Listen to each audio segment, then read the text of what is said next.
Amelia del Castillo, con quien hoy conversamos, ha dedicado al quehacer poético en particular y a la literatura en sentido extenso gran parte de su vida. Dicho afán ha sido, además, una obra de servicio a sus semejantes, a su patria, a su lengua y a su cultura, ganada a un exilio que es parte inseparable de esa vida y consecuencia de los principios que la alejaron de su país.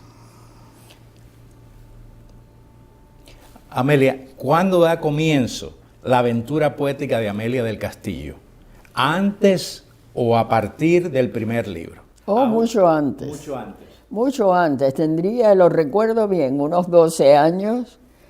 Estaba en el portal de mi casa, sintiéndome muy sola. A los 12 años es una edad en que uno se siente muy solo y un poco completamente desubicado. Y de buenas a primeras me ataca, pudiéramos decir, porque eso fue un aluvión de palabras que no reconocía yo. Era como una cosa que me asustó muchísimo. Desde ese momento decidí no dejarlas escapar. ¿Y qué hice? Escribir poesía. Porque nunca he podido hacer una poesía, hacerla, hecha, no. Me viene como me viene la música, de pronto, y entonces hay que recogerla, eso es todo. Cuando dice que cuando le viene la música, ¿escribe música también? Sí. Sí, Sí. Esa faceta no la bueno. Conocía. Sí. ¿Tiene? Sí, pero no la tengo nunca publicada, la cantaba mucho en sus conciertos, Olga Díaz, René Barrios, ¿cómo se llama esta muchacha? Vicky Roy, Shelley Lindner. Ahí tengo por ahí tengo discos que me regalaban ellas de música de esa, pero así, de una manera muy para mí. ¿Cuándo empezó eso? ¿Antes o después del aluvión poético ese de que usted habló? No, fue un poco después, como a los 15 años o algo así. Y yo no pensé que era música mía. Yo tenía un hermano que tocaba una guitarra y yo lo oía mucho. Cada vez que a mí porque la música me viene con letra y todo, ¿eh? No le pongo música a la poesía, me viene con letra y todo. Y entonces yo decía, pero esto no puede ser mío. A lo mejor es algo que yo... Y como él tocaba guitarra, era mucho mayor que yo, y tenía amigos que tocaban guitarra y todo, yo le decía, ven acá, Rafael, ¿tú has oído de qué canción es esta? Y yo me ponía, y él me decía, yo nunca he oído eso. Digo, piensa, vuelve a oírla, mira a ver. Y él me decía, está muy bonita, ¿de quién es? Y no podía creer, a la segunda o tercera vez yo le tuve que decir, chico, es que me viene a mí esto. Y yo no lo puedo creer. Entonces él era el que tocaba mi música. Ya. ¿Usted escribía la música? No sé escribir. No sabe escribir. Ni me preocupé nunca de lo que andaba siempre con una grabadora pequeñita en la cartera, porque lo mismo fuera música que poesía en cualquier momento. Pues las tenía grabadas. ¿Se le puede aplicar entonces el dicho de que usted lleva la música por dentro? Sí, efectivamente. Yo quisiera que nos hablara un poco de la impresión que usted tiene de ese primer libro de poesía. Bueno, en realidad Urdimbre no fue mi primer libro. Ah, no. No. El primer libro mío fue Agua y Espejos, que lo que luego fue, Urdimbre fue una especie de catarsis, una especie de diario pedacitos, que al llegar al exilio muchos años después se convirtió en Agua y Espejos. Era como un diario, se quedó en Cuba, lo trajo mi madre cuando vino para acá, y era algo que yo escondía porque era algo muy íntimo, era algo muy así. Te digo, un diario a pedacitos. ¿Por qué a pedacitos? Porque era más prosa, más amplia, y yo los recorté a que fuera muy cortito cuando lo tenía ya hecho en una especie, como decíamos en Cuba, no había un file, yo no sé en qué, pero yo sé que ella me lo trajo y me dijo, te traje unas cosas que tú dejaste, y yo le dije, yo creo que yo traje todo, no. Y entonces me di cuenta que era aquella especie de diario donde yo contaba las cosas que me habían pasado con ese primer noviecito, y tan, figúrate, una cosa tan simple y de tan poca importancia, pero que a esa edad... Pero luego lo transformó en ese libro magnífico que es... Sí, claro. Es decir, por eso pensaba, yo estaba un poco desconcertado porque yo incluso percibía un salto enorme que es el que está en su poesía posteriormente. Claro. Yo creo que yo recupero esa primera voz de los otros libros. ¿Por qué no en los primeros? Porque no les di importancia, porque eran vivencias. Urdimbre, más que nada, es una recopilación de poemas, de vivencias. Una urdimbre, precisamente, de poemas o de vivencias, de cosas... Por ejemplo, yo recuerdo, lo único que a mí me gustaba de Urdimbre eran las estampas, porque significaban algo para mí. Por ejemplo, las carnavales de La Habana, las congas, la primera vez que las vi, cuando llegó Cabalgata a Cuba, que se quedó varios años, por cierto, que me estremeció las raíces españolas, la verdad. Yo recuerdo que salí del programa de Cabalgata, y cuando yo llegué a mi casa, subí inmediatamente y escribí Cantares de los gitanos por los caminos del mundo, caminos de la hora fiesta. No hay influencia de Lorca ahí ni nada de eso. Eso fue aparte. No, eso salió en el trayecto, en el carro de mi hermana, que el esposo, mi hermana era casi mi madre, me llevaba 17 años. Mientras yo no hablé una palabra, yo no hablaba mucho, eso me vino con los años. Bueno, te quiero decir que yo iba en ese automóvil, Cantares de los gitanos por los caminos, raíz de amores y pela, por un camino. Y cuando llegué a mi casa fui como un tiro y escribí aquello. Me pasó lo mismo con la primera vez que yo vi unas congas esas en los carnavales. Es que tenía una raigambre muy emotiva, ¿no? Sí, porque me emocionó. Y eso pasó con Urdimbre. Nunca pensé yo publicar Urdimbre. No sabía que no tenía otro valor que las vivencias esas que yo había tenido de distintas cosas, pero sin mayor importancia. ¿Por qué sale Urdimbre? Ineludible no publicar Urdimbre. Cuando llega Agustín Acosta al exilio, él y Felo Guas Inclán, sí, que eran amigos de mi padre, Agustín de Matanzas, que mi padre estuvo 10 años de coronel en el distrito de Matanzas, y Felo Guas desde que era niño, porque mi padre y el padre de él, o qué sé yo, eran muy amigos, o sea que tenía una amistad desde que él era niño.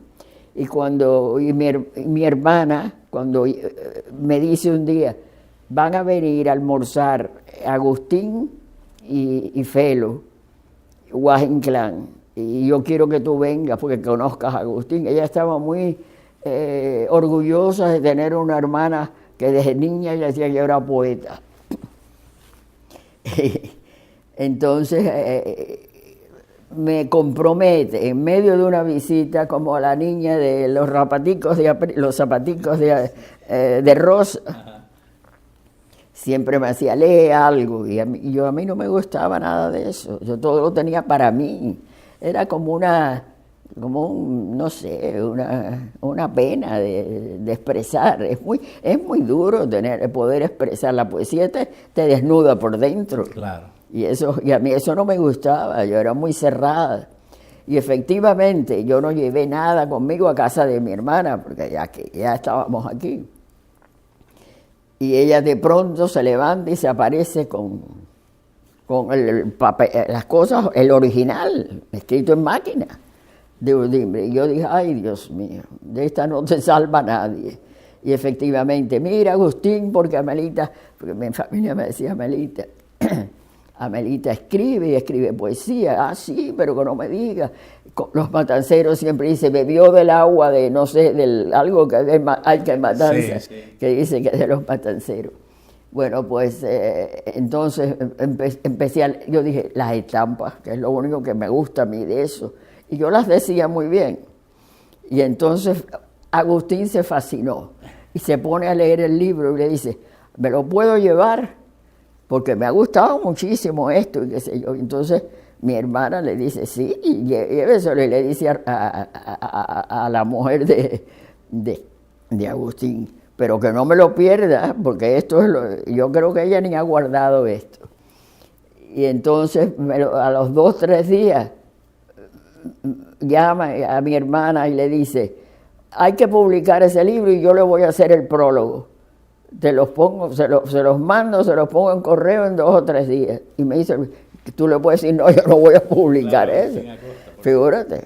Así que, pero esa es la historia de Urdimbre y por la razón por la que no fue mi primer. Cuando llegó mi madre con Agua y Espejo, ya yo había publicado Voces de Silencio, que era una continuación de Urdimbre. Lo que pasa que es más o menos lo mismo. Pero hay una madurez, obviamente, ya en ese tercer libro, ¿no? Digo yo tercero de los que conocemos, ¿no? Que a lo mejor no era el... Bueno, eres un crítico muy exigente, agudo, ¿sabes? Sí. Porque te has fijado en cosas que otros que se les ha escapado a muchos, ¿eh? Ya, bueno, pues me alegra que me diga sí. Eso. Pero realmente es que a partir de ahí hay un alza, ¿no? Y un abrirse de la poesía, es una cosa que de eso vamos a hablar más adelante. Me gustaría que nos hablara un poco de los recuerdos suyos de la niñez, la adolescencia, la familia, la casa. Usted nació en Matanza, pero usted es habanera, porque usted se crió en La Habana. Bueno, mira, yo de Matanzas no tuve vivencias, porque nací allí, efectivamente, pero eso es lo único que me ataba o que puedo compartir, sí. Que nací allí. Mi padre, como te dije hace unos momentos, era coronel del ejército, jefe del distrito de Matanza, en 1922, o al final del 21, eso no sé cuándo. Mi padre alcanzó el grado de coronel en la Guerra de Independencia. Sí, bueno, pero ya eso él era teniente coronel de la Guerra de Independencia y cuando se forma el Ejército Nacional, entra en el ejército con un grado menos, se entraba con comandante. Después fue teniente coronel en Santiago de Cuba, después en Matanza de coronel y entonces en 1922 lo trasladan de jefe del distrito de La Habana, que era Colombia. Yeah. Así que yo viví en Colombia desde entonces. Y no tenía... Volví a Matanzas a los 14 años como turista a Varadero. Ni siquiera la ciudad... Y me pasearon por allí para que conociera Matanzas. Y una cosa curiosa, tú sabes que yo nací en Milanés 25, exactamente enfrente de la casa donde nació y murió José Jacinto Milanés. Eso es muy simbólico. Yo digo, a lo mejor eso fue lo que me dejó él, porque me decía mi madre que cuando ella vivió allí en Matanza, a los 10 años que vivió y donde nació mi hermano y nací yo, que la gente decía que Milanés se había vuelto loco porque enfrente, o sea, en la casa donde yo nacía, vivía la novia que se mató o se murió. Que era prima o algo de eso. Algo de eso, y no podía tener una relación con ella. Y bueno, pues fíjate que yo lo tengo en aquel... Por ahí andaba eso. Sí, por ahí andaba la poesía rondando de balcón a balcón. Háblemos un poquito más de lo que recuerde de esa niñez, cómo fue. Mira, ahí te estás metiendo en caminos...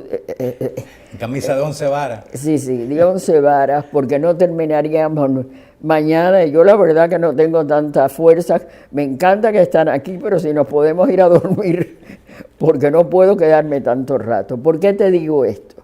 Porque eso que me estás pidiendo es tema de 4 libros. El primero, en 1992, esto lo guardé como un recuerdo porque esto fue lo que yo hice para formar todo el libro.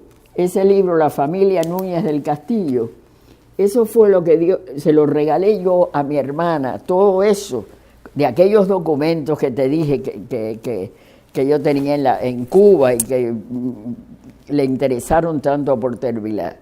Cuando mi hermana cumplió 90 años, yo lo hice en forma de libro, que son los datos que tomaron para hacer ese muchos años después. El árbol genealógico. El árbol genealógico. Este es el libro. Eso es lo que yo lo guardé porque así es como yo lo hice para que mis hijos y mis nietos lo vieran. Todavía está el muñeca, aquí está cosas de Bejucal, aquí está todo. Es decir, de España a La Habana. Aquí está esta misma información que yo doy en el libro del Conde de Jaruco, historia de los creadores, fundadores de la nación cubana. Bueno, es decir, que ahí está recogido toda la trayectoria de España. De mi familia, espérate, antes de mí. Entonces, varios años después, le escribo yo Detrás de la memoria. ¿Qué es Detrás de la memoria? Es la historia de mi infancia con pelos y detalles en una época convulsa de Cuba, la época de Machado. Yo tenía 12, 13 años, donde era hija de un coronel y estaba metida. Todo esto que pasó en esa época, yo no lo veía en ningún libro. Este libro lo tienen los historiadores, porque todos me hicieron hacer una entrevista con mi hermana, que fue parte, ella y el marido, de todo esto. Y ya te digo, yo te voy a dar un libro de esto. Ya, fantástico. Eso está todo aquí. Por eso te digo, es tema. Aquí cuento yo lo que pasó el 12 de diciembre, cuando Machado llegó a Colombia, lo que pasó, lo que no pasó. Y yo tenía 12 años, yo estaba así, mirando todo aquello. El 4 de septiembre tenía tíos en el Nacional. Bueno, todo eso. Esto ese más fue que nada, el enfrentamiento.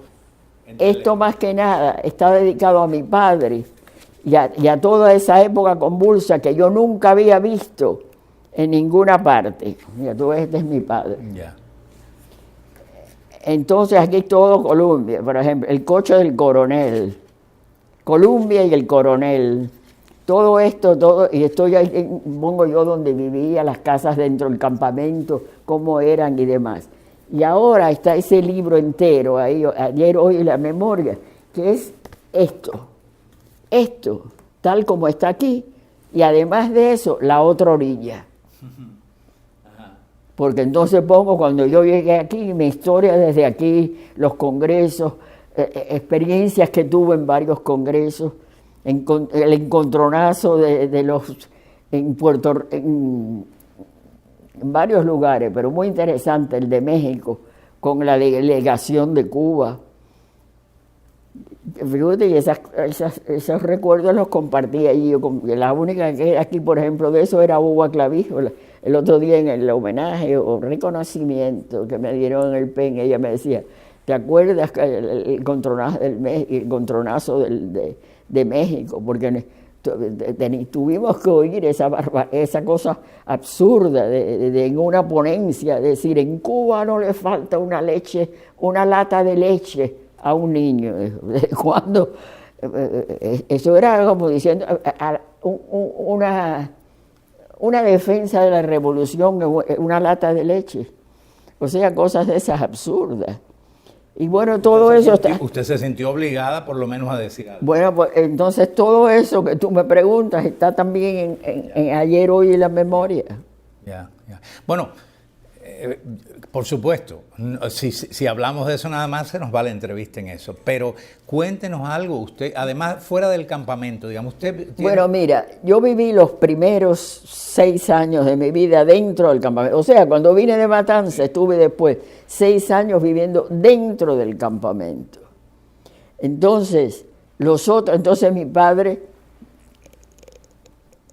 salió del campamento y entonces vivíamos fuera del campamento, pero exactamente a la entrada donde estaban las garitas.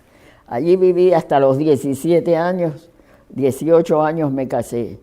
Hasta ese yo no conocí mucho de La Habana ni de nada más que los colegios y demás. Una etapa de la adolescencia muy fracturada. Mi educación, mi formación educativa muy fracturada. ¿Por qué? Por el problema de tantas revoluciones entre lo de Machado y 35 y 36 era una detrás de la otra.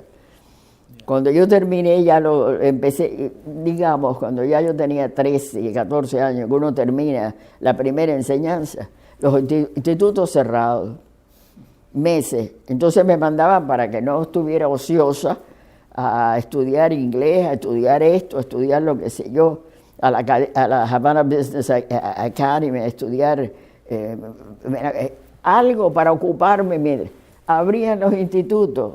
Iba a clases 1, 2, 3 semanas, se formaba un tiroteo, no sé, 2 veces o 3 nos sacaron a mí y a varias amigas mías, hasta amigos nuestros, que eran los que entraban, los revolucionarios, a veces eran tus propios amigos. Y eso era continuamente. Resultado, que no pude terminar en el momento oportuno el bachillerato porque me casé a los 18 años y no lo había terminado. Tuve hijos. Volví a la Havana Business, pero entonces a la University me gradué de Business Accountancy, que fue lo que me salvó la vida y me dio de comer en el exilio.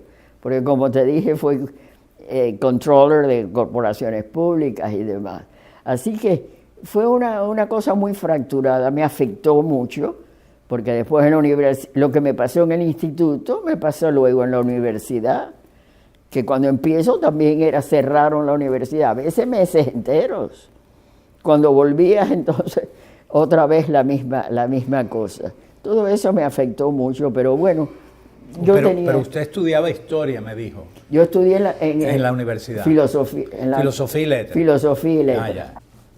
Usted me decía que habían sido años muy convulsos, que la educación se había visto truncada, tanto en el bachillerato como es decir, que no pudo terminar realmente. O sea, todo era muy interrumpido, 3 meses de clase, paro, 1 año sin ir a estudios, estaba casada, tenía 3 hijos, o sea, era un completo.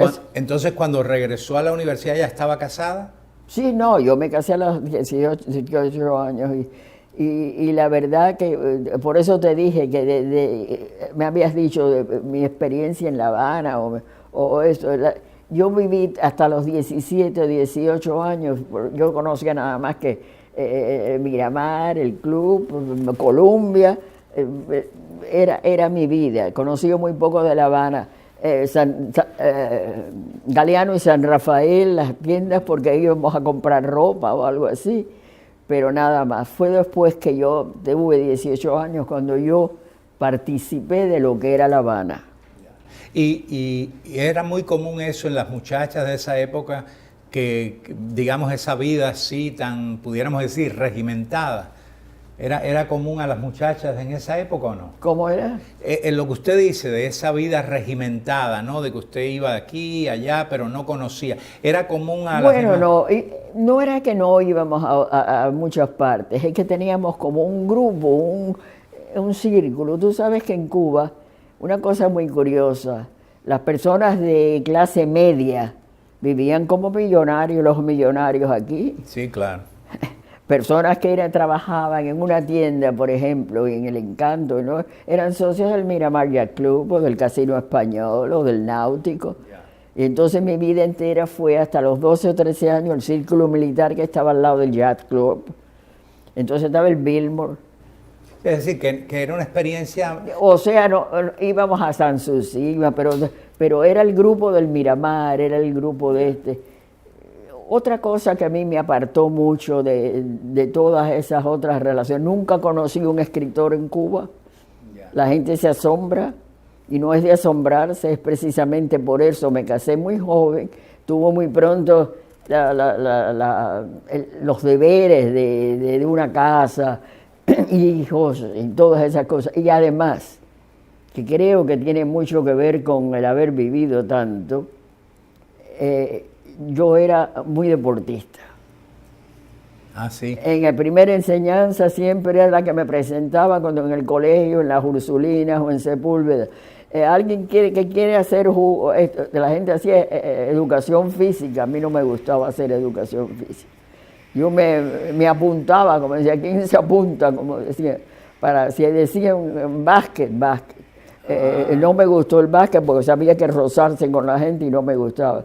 Pero voleibol. Fui campeona de track 2 o 3 años seguidos de 50 metros libres, en categoría de 11, de 12 y de 13. Hacía track y sobre todo tenis, desde muy pronto, muy temprano, por muchos años. O sea, que entre mi marido, ¿por qué también estuve tan envuelta en la parte deportiva? Porque mi marido era un deportista, era dedicado a eso. Luego fue el que instituyó, pudiéramos decir, los teams de fútbol americano en los clubs, el del Vedado y el del Miramar y de todo, y terminó siendo coach del team del Miramar. O sea que estuvo muy envuelta en eso, o sea que no había tiempo. Pero qué interesante, porque la imagen que se nos ha dado de la mujer en esa época es que, no, por ejemplo, pues usted me está revelando todo eso, que a mí me resulta muy curioso, de que usted participara en todos esos deportes y que hiciera una vida como deportista. Mira, ahí en la cocina, metido debajo de donde está el computer, hay un trofeo de básquetbol del Miramar Yacht Club. ¿De veras? Del Miramar Yacht Club. Ah, sí.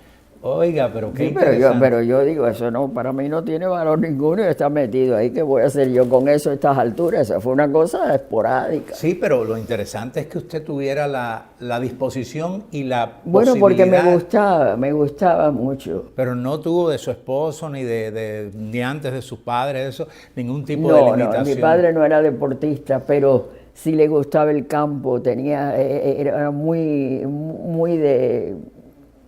cubano en ese aspecto. Pero no le prohibió eso. No, pero monté mucho caballo también, el caballo de paso fino, y me gustaba mucho. O sea que, nada, esas son cosas que a mí me parece casi imposible que haya vivido tantas cosas. Bueno, y se me fue el tiempo. Mira, no he podido sacar ayer, hoy la memoria, está ahí hace 2 años. Bueno, de eso hablamos después. Fíjate tú que llamé a Salvat, a Manolo, porque él estuvo envuelto en todos estos libros de la familia. Sí. ¿Por qué?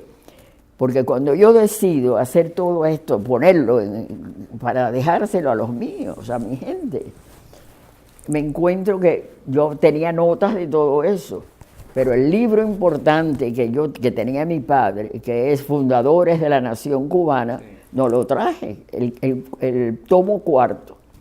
Y entonces le digo a Manolo, que tenía, figúrate, fue en el año 1900 algo, le digo, Manolo, tú me puedes conseguir en España el tomo 4 del Conde de Jaruco, Fundadores. Él lo anota y dice, bueno, voy a hacer todo lo posible, o en Barcelona.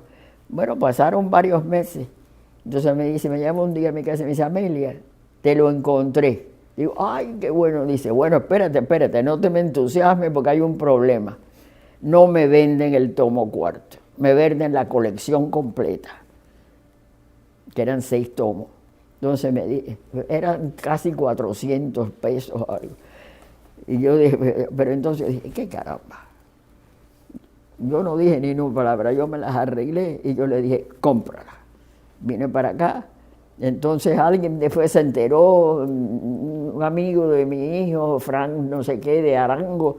Ay, tú me digas que tu mamá tiene eso, que yo le compro el tomo 2. Alguien me quería el cuarto, digo, no, el 4 lo siento, el 4, no sé. A Pepe de Armas, ¿tú conociste a Pepe de Armas? Sí. Le regalé el que a él le interesaba. Ya. O sea, unos los regalé y otros, no sé, le dije, Salvat, si tú sabes de alguien, y él el caso que yo me quedé con mi libro 4, que ahora lo tiene el nieto de mi hermano, que se llama también Rafael del Castillo. Yeah. Y él es el que lo tiene. Porque yo no quiero que mis hijos guarden nada de eso. Ese es el original y ese va para Rafael del Castillo. Porque ellos primero se asombraron un poco, pero ¿por qué no puedo ser? Porque dentro de 50 o 100 años tu familia va a ser William Smith, fulanito de tal, fíjate con un apellido Martin y varones. Ese Martin después será Martin y Williams, Martin y Perkins, Martin y otra generación dirá, what the heck is this? No, dime que no. Sí, bueno, pero de todos modos puede ser interesante. No es así, porque entonces mis sobrinos, nietos, se llaman Rafael del Castillo, Raúl del Castillo, y seguirán pudiendo decir, esta es la historia de los Núñez del Castillo. Ya. Sí. Porque usted dice que fue a la universidad, aunque no la terminó, pero que fue ya casada. Eso también sí, eso es interesante también. Me fui a la universidad cuando mi hijo mayor lo mandé al Canadá a estudiar high school. Porque mi marido tenía un alto puesto en la Westinghouse y y no pudo alcanzar posiciones mayores que hubiera sido para él mismo, porque no sabía inglés. Y yo dije, no tuve ningún problema al llegar aquí ni nada, porque, hombre, no era una maravilla lo que hablaba, porque no tenía la práctica, pero lo conocía bien, porque había estado en todas esas etapas de los 12 años, en la Havana Business Academy, luego la Havana Business University, estudiando en inglés. La educación era buena, ¿verdad? En las escuelas de entonces. Sí. Era de primera. No es ese cuento que nos han hecho de que no había escuela y todo eso. ¿Pero quién ha dicho eso? Bueno, ese es el cuento que hace el régimen, la propaganda, dentro y fuera de Cuba. Por Dios. Ya, claro. Usted vivió eso. Ya, claro. Yo no viví el pleno campo, pero tengo entendido, yo veo por mi madre y por mis tías y todo, que eran, figúrate, si yo tengo 99 años, imagínate que toda esta gente de quien te estoy hablando eran de 1800. Pues esa gente se fueron a escuelas y fueron Es verdad que en esa época también la mujer cubana se limitaba a una primera enseñanza y todas sabían coser, bordar, hacer cosas así, artes manuales, pero ya en la época de mi hermana, que era 17 años mayor, las dos fueron a la escuela normal una y al instituto de Matanzas la otra. O sea que ya la generación de mi hermana ya estaban en el instituto. Bueno, vamos a volver otra vez entonces a sus libros. Vamos a volver a las cosas que ha hecho usted en poesía. Bueno, pues en poesía, como te dije, Urdimbre y Voces de Silencio se escribieron en Cuba y claro, acabadas de llegar aquí, se añadieron a todo eso algunas cosas, pero más bien eran esos aluviones que me venían de pronto, más bien, no sé, pero sin tener una base literaria, en el sentido de no haber leído ni haber conocido nunca poetas. Y ahí está el salto ese que tú encontraste. Cauce del tiempo, uno de mis libros, sigue siendo uno de mis libros favoritos. Cauce del tiempo sigue siendo uno de mis libros favoritos. Bueno, sí. Pero yo te digo que te dije que eras muy agudo, porque esa pregunta me descubrió a mí algo. Que ese cambio de Urdimbre, de la poesía que yo escribía sin darle importancia, me venía y la escribía, qué sé yo, a mi hermana le encantaba. Y me decía que no entendía la otra. Generalmente a todas me decía, no, a mí me gusta mucho cuando tú escribías lo que escribías en Urdimbre. Está bien, pero yo decía, porque no es poético, porque no es poesía. Bueno, había poesía, pero Cauce del tiempo ya es una obra madura que parece pero que... ¿por qué fue? Que no había tenido el contacto con poetas, con poesía para poder decir esto me gusta, esto no me gusta. Entonces cuando yo de pronto llego aquí, y entonces, claro, yo soy muy activa, enseguida en cuanto me invitaron a ir a homenajear a Agustín, a formar un grupo, Y entonces dije, ¿por qué formamos un grupo? Vamos a formar, porque el Gala es de, las siglas son Grupo Artístico Literario Abril, porque se fundó en abril. Y entonces yo fui, la idea la trajeron de España, José Ferrer y Araceli Perdomo, su hija. Y entonces yo enseguida le di calor a la idea, le dije, bueno, pues vamos a formar un grupo en una reunión de así, de amigos. Vamos a hacer hoy, ¿qué día es? Día tal de abril. Pues mira, vamos a hacerlo ahora mismo. Y dice, ¿cómo se va a llamar? Pues Grupo Artístico Literario Abril. ¿Por qué Artístico Literario? Porque Gala acogía, y tuvo 200 y tantos y más miembros, poetas, narradores, ensayistas, pintores, escultores y músicos, compositores. A Gala pertenecieron René Tusset, Ramos, todos los mejores pintores que estaban aquí, todo el mundo pertenecía ahí. Yo tengo ese cuadro que está allí con el marco blanco, ese fue un cuadro premiado de un muchacho que era de Gala, y cuando le premiaron el cuadro, él me dijo, Amelia, esto es para usted, porque yo embullaba a la gente. Entonces hacíamos una vez al año Gala y la música.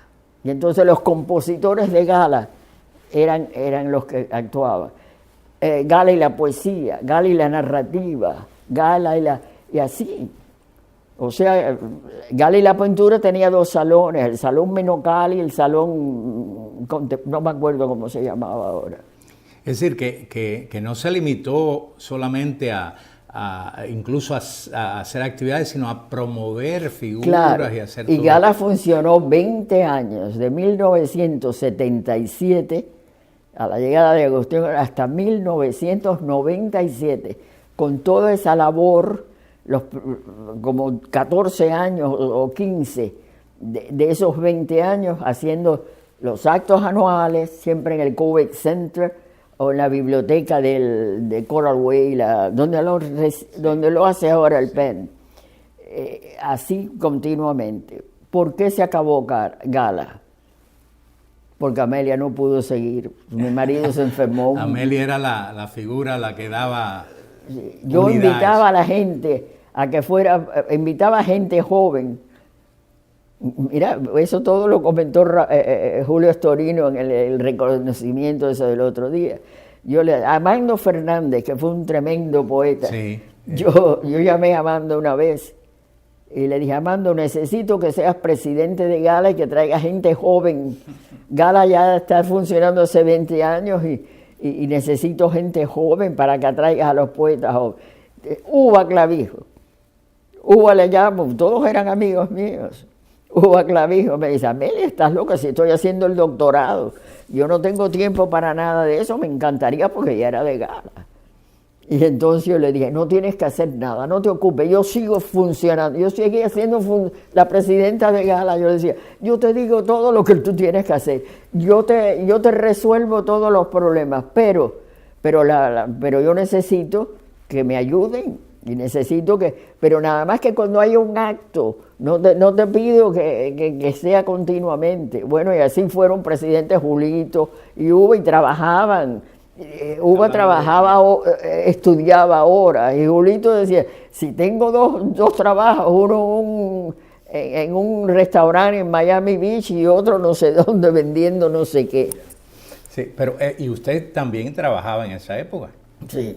Es decir, trabajaba, no solo trabajaba en Gala, sino que trabajaba para ganarse la vida. Y trabajaba de contadora, trabajaba en Gala y estudiaba, mi amor. Y estudiaba. Porque cuando yo vine aquí, estuve 2 o 3 años yendo todas las tardes, cuando salía del trabajo, primero al Community College, al Day County, sí, que estaba entonces en el Northwest, y después, ya cuando estaba yo terminando aquí, revalidando mi contabilidad, claro. Por eso, y otras cosas. Entonces entré en St. Thomas, que fue donde me gradué, porque con tenía títulos de la Havana Business University de contabilidad, y todas las notas de la universidad me dijeron, Bueno, tienes que tomar, ¿qué tenía que hacer? Asombrosamente, tú sabes lo que me exigieron con toda razón y me hizo mucho bien, parte de ese salto que tú viste. La literatura americana no se daba en la escuela de filosofía. ¿Cómo te explicas esto? Con los Estados Unidos a 90 millas de Cuba y se estudiaba literatura italiana, literatura alemana, literatura latina, literatura griega, te puedo decir a quienes eran hasta los profesores, literatura francesa, no cursos enteros, sino medio curso de italiana, medio curso de alemana, medio curso de francesa, medio curso de, entonces griego y latina juntos, pero no se estudiaba la literatura americana. No se le daba valor. Es aquí donde yo descubro Walt Whitman. Es aquí donde a mí se me abre el horizonte. Es decir, Amelia, que el exilio, a pesar de las dificultades que entraña, de la separación, de la ruptura, que eso, hombre, claro, pero a pesar de todo, incluso para tu poesía, representó un empujón. Empecé esta conversación cuando tocamos el tema diciéndote que eres un crítico muy agudo porque habías observado algo que efectivamente me di cuenta yo de que yo escribí Urdimbre, lo que primero que me venía a la cabeza, sin darle mayor importancia y sin tener una base de leer o de conocer a otra gente que escribiera otra cosa. Tú no puedes comparar o imitar una cosa, no imitarla, pero seguir un camino que tú no conoces. Claro. Y eso es lo que me pasó a mí aquí. Entonces ese es el acierto. Tuve también un amigo que fue parte de las famosas peñas literarias que todo el mundo comenta en mi casa, que también fue interesante eso, porque hay algo de la peña. Todo el mundo el día del homenaje del PEN habló de la peña, pero nadie dijo lo que no sabían, porque yo creo que no lo he comentado. Sí. Tenía un amigo que era Lucas Lamadrid, claro, un tremendo poeta, muy buen poeta, pero un crítico literario también agudísimo. Y Lucas Lamadrid se dio cuenta enseguida. Lucas Lamadrid, cuando escribió algo o cuando comentó en el periódico algo sobre Voces de Silencio, lo dijo. Y yo le di la razón cuando me dio lo que iba a publicar, que decía que ustedes han leído Urdimbre y Voces de Silencio, pero olvídense de eso. Ahora sale Cauce de Tiempo y ahí está la breve. ¿Por qué? Porque él fue el que me dijo, olvídate de la preceptiva y olvídate de todo eso. Y me dijo, lee a Octavio Paz, lee esto. Y entonces en la universidad me toca Walt Whitman. Entonces eso me abrió otro horizonte. Y yo digo que me llevó, que yo recuperé la voz de Agua y Espejos que había hecho en Cuba muchos años antes, cuando tampoco estaba todavía llena porque metida en deportes y demás, tampoco leía poesía, así que no tenía tampoco esa todavía de haber leído o de haber llegado todavía en la preceptiva del instituto, que es tan rígida. Ahora creo que no es así, pero entonces era el soneto cerrado, la lira, el madrigal y todo. Y hay algo muy curioso. Cuando yo entré en la preceptiva en el instituto, que tenía 14 años o algo así, la profesora de literatura era Blanca Dopico.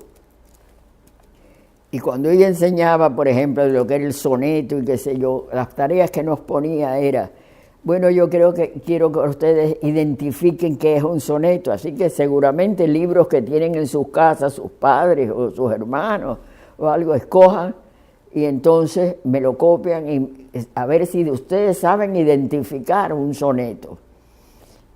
Y entonces yo, como ya había leído lo que era un soneto, porque yo voy a identificar nada ni ponerme a buscar un libro, a ver 4 estrofas, una estrofa, 2 estrofas que rimen, esto lo hago yo, y yo hacía el soneto. Y ella, claro, a la tercera vez que el madrigal una lira. Pero yo me imagino que mi vocabulario con 14 años. Entonces a la segunda o tercera vez ella me llamó un día y me dice, Amelia, ¿de dónde tú copias todos los poemas que tú me traes? Y digo, pues ni sé, de distintos libros que hay en mi casa. Y me dijo, ¿tú estás segura? Tú no las escribes, niña. Y yo no sabía que ella era muy amiga de mi cuñado, el marido de mi hermana. Y esa noche, esa tarde, en la cena, comiendo nosotros, viene Severito Pina, que está en todos esos libros, porque fue parte de todas esas revoluciones de Machado y todo eso. Y me dice, Blanca Dopico, digo, mi profesora, dice, sí, para avisarme que tú eres poeta. Y dice mi hermana, eso ya lo sabía yo. Digo, sí, pero ella no lo sabía. Y esa fue la historia de la preceptiva. Pero podríamos decir entonces que usted es una poeta que nació en el exilio. Sí, pero el hacer poesía es dificilísimo. Claro. Tú no sabes qué trabajo me costó a mí hacer aquellos sonetos o aquellas cosas. Sin embargo, cuando te vienen solos... Qué bueno, ¿verdad? Tú sabes que yo he mantenido siempre, no sé si en el último libro se me olvidó, porque se me están olvidando una o dos cositas. Sí. Pero, verás, siempre he mantenido pudiéramos decir, la lealtad, la fidelidad de tener un soneto, uno en cada libro mío. Pero no puedo hacerlo porque me cuesta un trabajo horrible, porque es que viene a mí. Y siempre digo, tengo que hacer un soneto, pero hacerlo no, porque me acuerdo el trabajo que me costaba. No hay nada más tremendo que machacar un poema. Tú puedes ser una maravilla en literatura, un crítico estupendo, pero si no eres poeta así, de verdad, matancero, diría Julio Storino o Agustín Acosta. ¿Verdad? No. Pero usted podemos decir que es decir, a pesar de que su principio está en Cuba y todo, la sensibilidad viene de atrás, pero que usted se formó como poeta en el exilio, pudiéramos decir. ¿Cómo? Que usted se formó como poeta en el exilio, pudiéramos decir. Sí. Aunque la sensibilidad venga de antes, por supuesto. Sí. Pero usted se formó porque acá. Fíjate, Agua y Espejo sí me gusta mucho. Ajá. Y ese era a los 15 años, entre 15 y 17. Pero es el mismo. Y por eso yo digo que ese salto me devolvió a la voz, me devolvió la voz de la Amelia de Agua y Espejo. Ya. Y la otra estaba maleada de la preceptiva y de todas esas cosas. Bueno, hay una cosa que yo percibo y a lo mejor me dirá que no, pero ¿hay alguna influencia quizás posterior de la poesía de Dulce María Loynaz en usted? Eso me lo han dicho mucho. ¿O es sensibilidad nada más? Sí. No puede tener influencia mi primera poesía ni en lo absoluto, porque yo no leí la poesía de Agustín Acosta. Ya te digo de Dulce María. Yo en Cuba no conocía ningún poeta.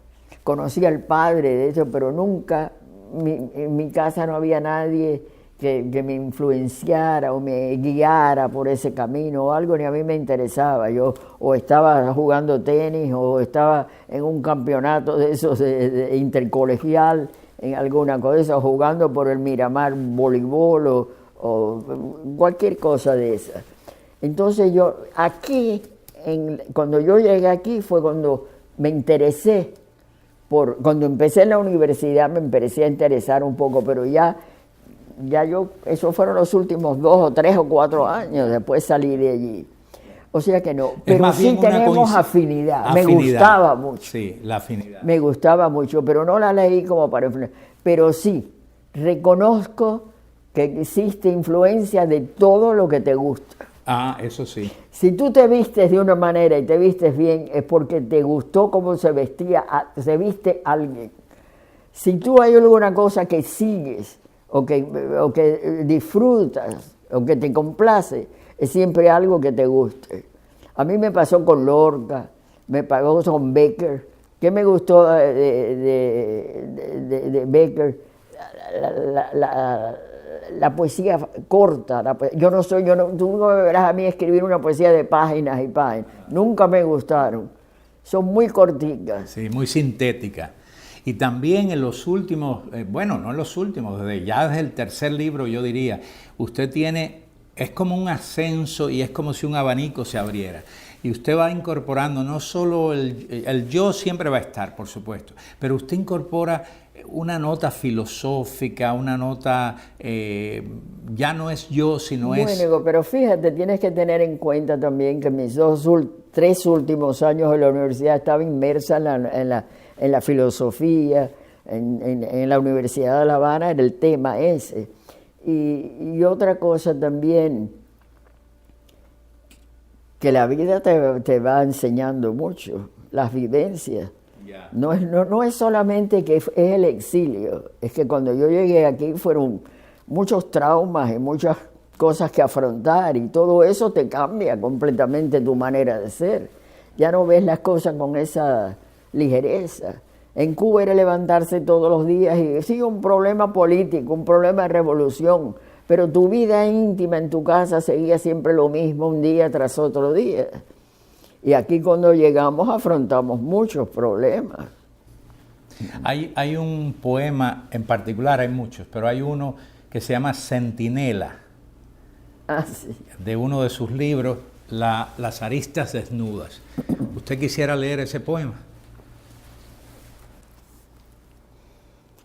Centinela, afilada y desnuda, centinela de siempre, en el umbral la angustia de las aguas muriendo en la laguna, la del eco, la piedra, la del grano de arena condenada al desierto, la del barco al garete, la del viento en los pinas, la del silencio, el pozo, la despedida, el miedo, la angustia en el umbral, centinela de siempre, afilada y desnuda. Ese es un poema que, bueno, en fin, podríamos hablar de ese poema solamente, podríamos hacer una conversación, pero no quiero tampoco abusar de su paciencia. Mira, y a mí más que esa, tú ves como todos mis poemas son muy cortitos. Sí. Gratitud.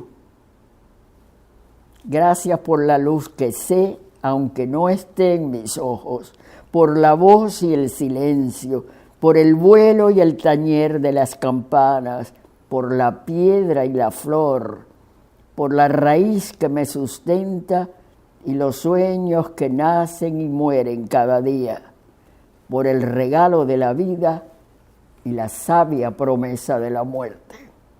Ese es otro poema que merece otra conversación.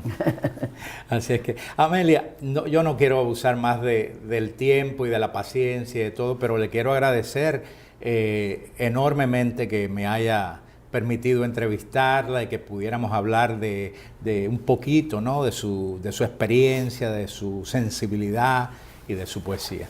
Si usted tiene algo que añadir, pues, por favor, siéntase libre de hacerlo y yo le doy las gracias. Bueno, mira, recuerdo ahora que hace unos momentos te hablé de que no había dicho nunca algo sobre la pérgola que nadie había comentado.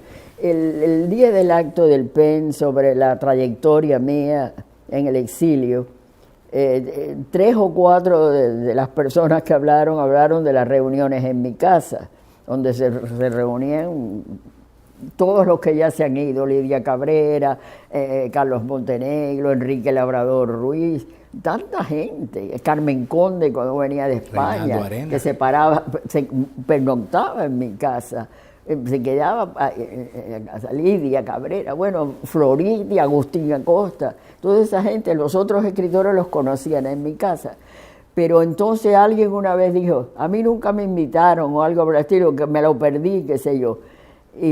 Y yo lo que nunca he dicho que esas peñas no eran como las peñas famosas en Cuba de fulano de tal y de Lezama o de tantos que tuvieron lectura.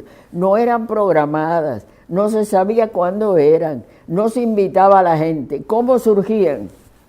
Por ejemplo, Lucas Lamadrid me llamaba y me decía, Amelia, un poeta amigo mío, un estupendo poeta argentino, se llama fulano de tal, me avisa que va a estar en Miami este fin de semana. ¿Qué te parece si vamos a la pérgola? O vamos a tu casa, o a la pérgola, porque si había frío o algo lo hacíamos dentro de la casa. ¿Qué te parece si me gustaría que él conociera al grupo nuestro y me gustaría, yo le decía, bueno, tráelo, pero es que él está aquí con un amigo de él que vive aquí, argentino, que es poeta también. Bueno, pues lo trae. Entonces allí yo no llamaba a la gente, vamos a reunirnos el sábado que viene. Vámonos para la casa yo de Amelia. Y le decía a Lucas, no, este sábado no puede ser porque no estábamos, porque Ernesto, mi marido, o yo teníamos algún compromiso, pero lo hacemos el viernes o el domingo. Y así continuamente. Por ejemplo, estaba Carmen Conde en mi casa. Ella siempre paraba con Lidia Cabrera, pero cuando Lidia Cabrera cerró su apartamento y se fue a vivir con la persona que últimamente ella la cuidaba, que se fue a vivir con ella, entonces una vez en España yo le dije, hombre, yo tengo 2 cuartos vacíos porque mis hijos se han casado, así que tú quieres, y entonces ella iba a mi casa. Pues lo mismo, estaba Carmen y me llamó, por ejemplo, Rosario Iriart. Amelita, mira, que estoy en Miami y me gustaría saludar a Carmen. ¿Tú crees que puedo pasar por tu casa? ¿Qué sé yo? Yo le digo, bueno, a lo mejor el otro día me llama otra persona, Rita, Hayada o algo. No sé, yo no me acuerdo ahora de los detalles, de quiénes eran en qué momento, pero me decía, me gustaría ir a ver acá. Bueno, pues vamos a ver el sábado, el domingo. Le decía, sí, a mí me conviene el sábado, el domingo. Y entonces venían a Rosario. ¿Puedo llevar a nenita? Ay, no me acuerdo cómo se llama ahora. Pero bueno, y entonces así se hicieron las pérgolas. Y se hicieron famosas, la famosa pérgola se hizo famosa. Y era así una cosa que no estaba programada, ni era todos los viernes, ni todos los sábados. Es que usted fue receptiva a la poesía de la misma manera en que era receptiva a las personas. Y en todos esos lugares se leía poesía, y tú oías la poesía de toda esa gente. Ay, muy curioso, cuando hacía esas reuniones, no te creas que los demás se quedaban tranquilitos, ¿eh? Iban los poetas y leían. Pero yo me ocupaba de que si iba algún pintor, todos los cuadros que tú ves aquí son de mi marido o de mi hermana.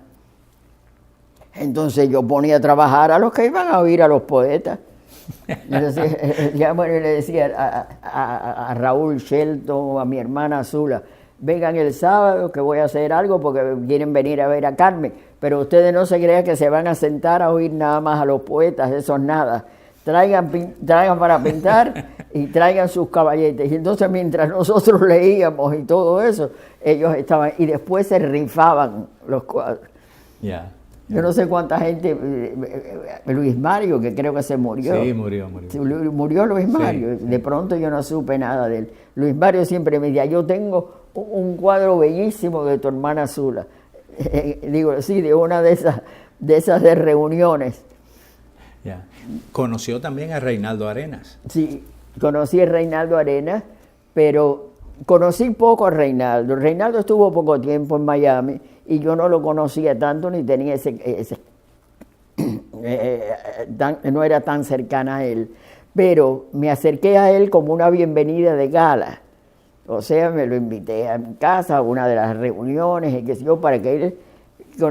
quería acogerlo, la gente, tú sabes, cuando llegó del Mariel mucha gente le rechazaba, y cuando te viene alguien que es, sobre todo después del problema de Fidel Castro, tú no sabes, acabados de llegar, qué es lo que tienen y qué es lo que va a pasar.